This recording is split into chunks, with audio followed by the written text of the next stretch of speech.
دین میں روز اعلان ہوتا تھا بھائی اظہر کا، اس کام میں آدمی چالاکیوں سے نہیں قربانیوں سے آگے بڑھتا ہے. چالاکی والے تو اتنے پیچھے جائیں گے کہ لانا مشکل ہو جائے گا، واپس لانا مشکل ہو جائے گا. کام میں تو آدمی قربانی سے جاتا ہے، ترقی قربانی سے ہوگی، صفات سے ہوگی. اس راستے کی قربانی ترقی صفات اور قربانی سے. جو جتنا صفات والا ہوگا اللہ کے اتنا محبوب ہوگا، جو جتنا قربانی والا ہوگا اللہ کے اتنا ترقی والا ہوگا. یہ محنت تو قربانی چاہتی ہے، صفات چاہتی ہے. کہنے لگے خالد بڑے اچھے آدمی ہیں. میرے بھائی ملتے تو مجھ سے کہتے خالد اللہ کے نبی کے بارے میں تمہارا کیا گمان ہے؟ کہتے تھے کہ روئے زمین پر سب سے بدترین نعوذ باللہ من ذالک میرے نزدیک آپ صلی اللہ علیہ وسلم کی ذات ہے. تمہارا تو یہ گمان ہے اور ان کا تو یہ گمان ہے کہ خالد بہت اچھے آدمی ہے. کہنے لگے اللہ کے نبی کی اس پیٹھ پیچھے تعریف کرنے پر اور میری صلاحیت کو نکھارنے پر میرے دل میں یہ داعیہ پیدا ہو گیا، جو آدمی اپنی دشمن کی صلاحیتوں کو ٹھکانے لگانے کے بارے میں اتنا سوچتا ہو وہ آدمی ضرور نبی ہو سکتا ہے. کہ فوراً اسلام میں داخل ہو گیا. ایک یہودی تھا مدینہ منورہ میں، حضرت محمد رضی اللہ عنہ زمانے میں.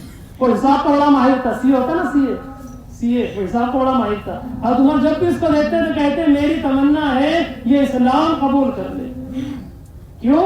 کہ اس کے اندر ایک صلاحیت ہے کہ یہ حساب کا بڑا ماہر ہے. اگر یہ اسلام قبول کر لے، مسلمان ہو جائے، میں بیت المال کا خزانچی بنا دوں گا.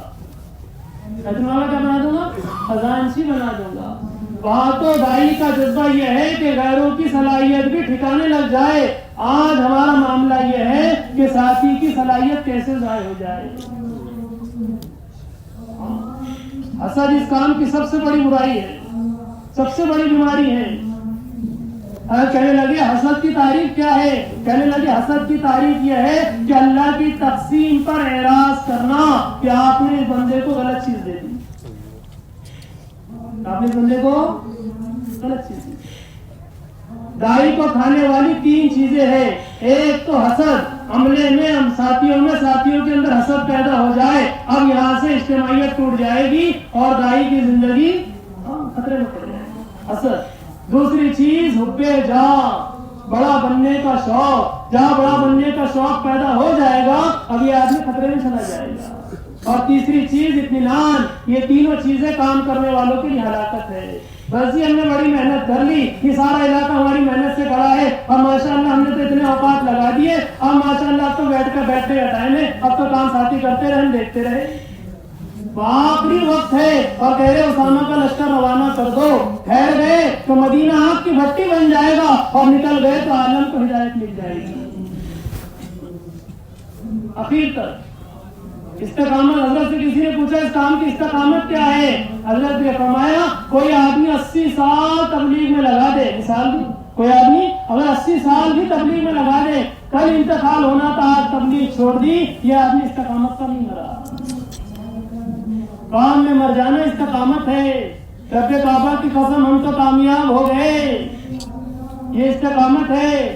کہ تلوار ہے بدن پر، خون کے فوارے ہیں دشمن پر اور زبان پر یہ خوشی کا نغمہ ہے رب کعبہ کی قسم ہم تو کامیاب ہو گئے. یہ داعی کی استقامت ہے. قومی قافلہ، میرا اگر انتقال ہو جائے تو جلدی دفن مت کرنا، میری سواری پر میری لاش کو ڈال دینا، جہاں آخری قیام کا ارادہ ہو وہاں جا کر دفن کر دینا. کیوں؟ اللہ پوچھے گا کیا لائے؟ مولا زندہ تھا تب بھی تیرے راستے میں اور مر گیا تب بھی تیرے راستے میں. یہ استقامت ہے. کام کرتے کرتے مرنا ہے اور مرتے مرتے کرنا ہے. کام میں موت آ جائے ورنہ شوق والے کام چھوڑ دیں گے، صبر اور صبر چھوڑنے والے کام چھوڑ دیں گے، ساتھیوں کی غلطیوں کو دیکھنے والے کام چھوڑ دیں گے. داعی کی نگاہ خوبیوں پر ہوتی ہے، خامیوں پر نہیں. ہم ساتھیوں میں خامیاں تلاش کرتے ہیں، کوئی ایک مل جائے پھر تو موقع مل گیا، اب ساری مجلس اسی کی خامی سے بھری ہوگی. کہ فلاں کو جانتے آپ ایسا ہوا ایسا ہوا ایسا ہوا ایسا ہوا. اللہ کہتے کسی کے اندر کوئی خامی نظر آ جائے جا کر اس سے خود انفرادی میں کہو. اگر آپ کے اندر اتنا مادہ ہے جا کر کہو، نہیں ہے تو دوسرے سے مت کہو. دوسرے سے کہنا ایسا ہے گویا جیسے ایک آدمی سو رہا ہو، ایک آدمی کیا کر رہا ہو؟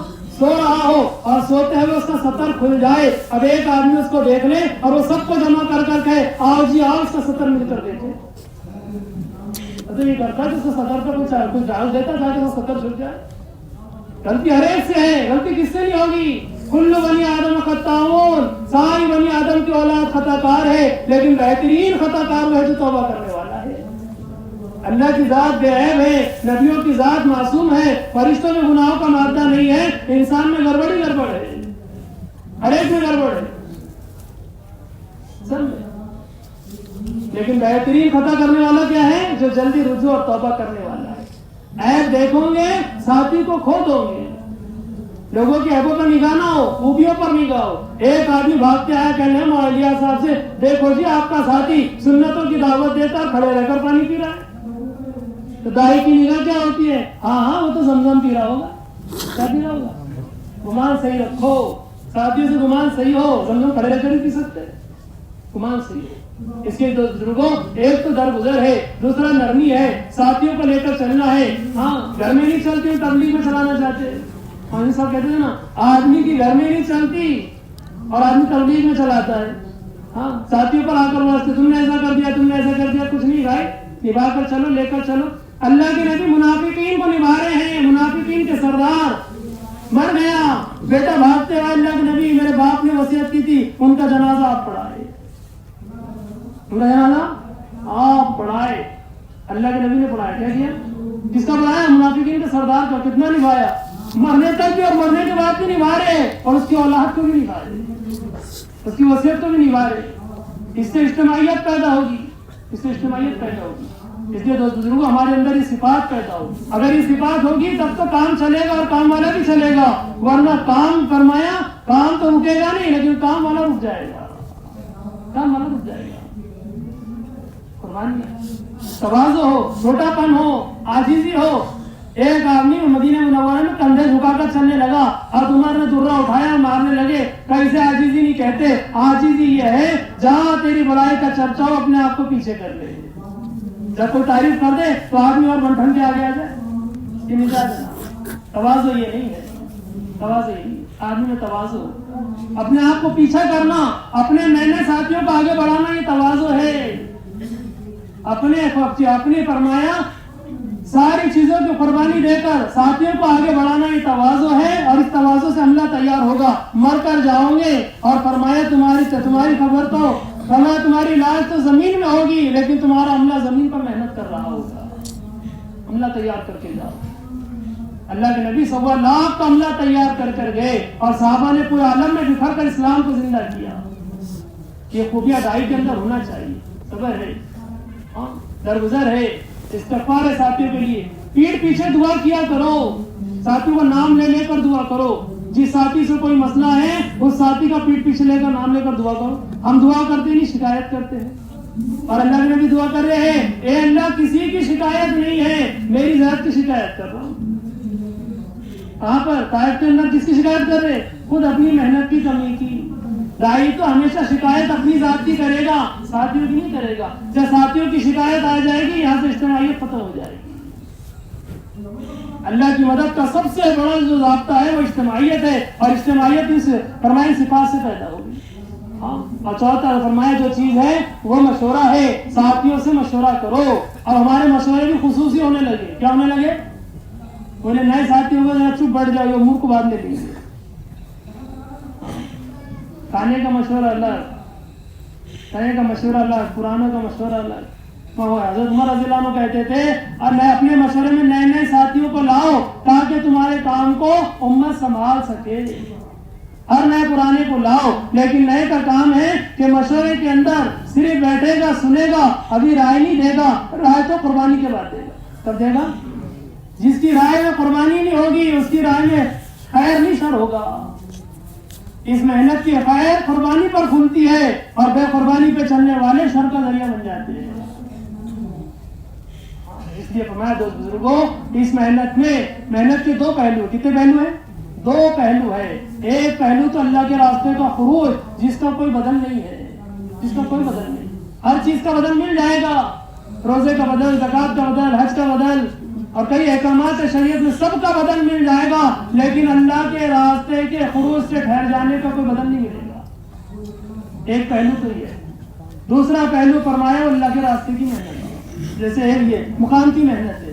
جیسے ایک سکہ ہوتا ہے نا، اس کے دو رخ ہوتے ہیں. اگر ایک رخ نہ ہو تو وہ سکہ چلے گا؟ کیا بولیں گے اس کو؟ بولے کھوٹا سکہ کہیں نہیں چلتا. ایسی صرف آباد اللہ کے راستے میں لگانے والے مقام پر محنت نہیں کرتے ہیں، یہ کھوٹی زندگی لے کر چلے تبلیغ میں نہیں چل سکتے. جو مقام کی محنت کر لے راہ خدا میں نہ پھرے، اس کی زندگی بھی کھوٹی ہے، آدمی تبلیغ میں نہیں چل سکتا. جس طرح ایک سکے کے دو رخ ہوتے ہیں، ایک پرندے کے دو بازو ہوتے ہیں، اسی طرح اس محنت کے دو رخ اور دو بازو ہے. ایک رخ تو اللہ کے راستے میں نکل کر فرمایا اللہ کے راستے کی محنت کرنا، اور دوسرا رخ مقام پر رہ کر مقام کی محنت کرنا. کتنی پیاری بات کل حافظ صاحب نے بتائی. خروج کی استطاعت مقامی محنت سے پیدا ہوگی. کیسے پیدا ہوگی؟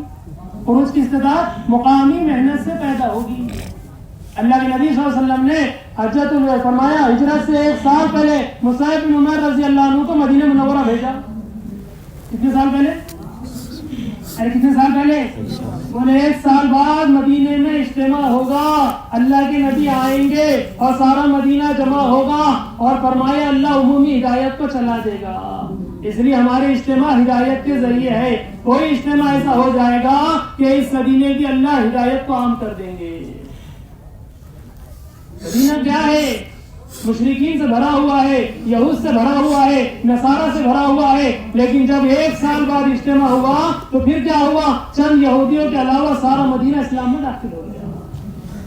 یہ مصعب بن عمیر رضی اللہ عنہ کے 1 سال کی محنت کا نتیجہ ہے. ابھی ہمارا بھی بڑا اجتماع ہے. کب ہے؟ 27. تو ہم بھی سال لگائیں گے. ہم بھی کیا لگائیں گے؟ ارے سال کی تشکیل ہے نا. پہلے تو علماء کے لیے قید، پہلے قید کی عالم ہو، اب تو حافظ صاحب نے وہ عام کر دیا نا، سب سال عالم ہو غیر عالم. ارے تو کا سال لگاؤ، کم سے کم بولے 200 سے زیادہ تو اورنگ آباد ضلع کا عملہ چاہیے جو سال کے لیے کھڑا ہو جائے. کتنا عملہ ہونا چاہیے؟ سال لگاؤ، سال بھر محنت کرو. تمہاری سال بھر مقامی محنت میں آنے والوں کو لے کر چلنے سے ایسا ماحول پیدا ہوگا کہ جب اجتماع ہوگا اللہ ہدایت کے فیصلے کرتے ہیں.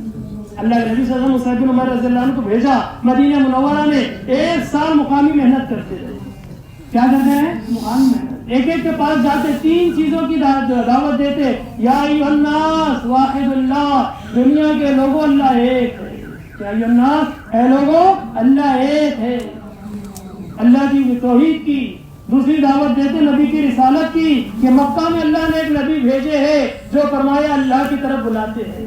اور تیسری چیز فرمایا آخرت کی دعوت دیتے کہ مرنے کے بعد ایک زندگی ہے جس کے لیے اللہ نے تم کو اس دنیا میں تیاری کے لیے بھیجا ہے.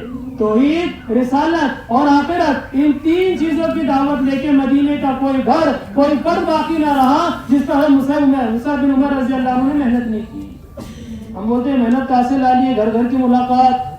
نگاہ سیرت پر ہوگی تو کام میں سہولت ہوگی، اگر نگاہ سیرت پر نہیں ہوگی تو کام دشواری میں آ جائے، کام والا دشواری میں آ جائے گا. کہنا آ جائے گا، اس کو پھر کام سمجھ میں نہیں آئے گا. پھر اس کو ہر چیز غلو لگنے لگے گی. بولے کہاں سے لائے؟ ہم نے کہا جہاں سے تجھے سمجھ میں نہیں آتا وہیں سے لائے. گھر گھر کی ملاقات. اٹھا کر دیکھو، 13 سال کوئی قتال نہیں ہے. مکہ کے 13 سال کوئی قتال نہیں ہے. 13 سال خوشامد ہے. کیا ہے؟ 13 سال خوشامد ہے. کس کی؟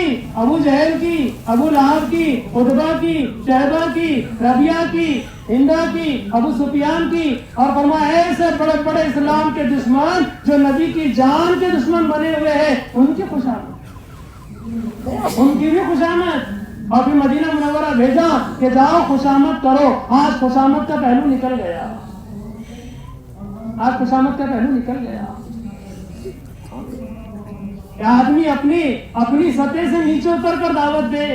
اللہ کے نبی کا مقام دیکھو کیا ہے، آپ کی سطح کیا ہے کہ وہاں تک پہنچے جہاں تک جبرائیل نہیں پہنچ سکتے. ایسے مقام پر پہنچنے کے بعد آپ کی فرمایا خوشامد کا پہلو دیکھو کہ جب دعوت دینے گئے مینا کے قافلوں کے اندر اور دعوت دے رہے ایک ایک کو، وہ قبیلے والوں نے کیا معاملہ کیا؟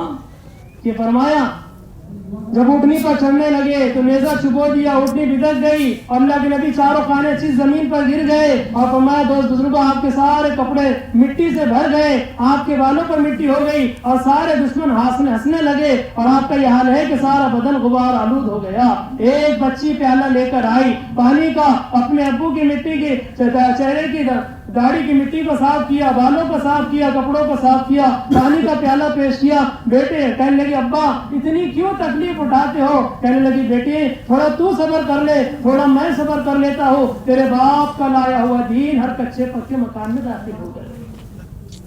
دین تو خوشامد سے آئے گا۔ ختان 13 سال کے بعد حکم ربانی کی وجہ سے ہے، ورنہ ختان میں بھی سب سے پہلی چیز خوشامد ہے۔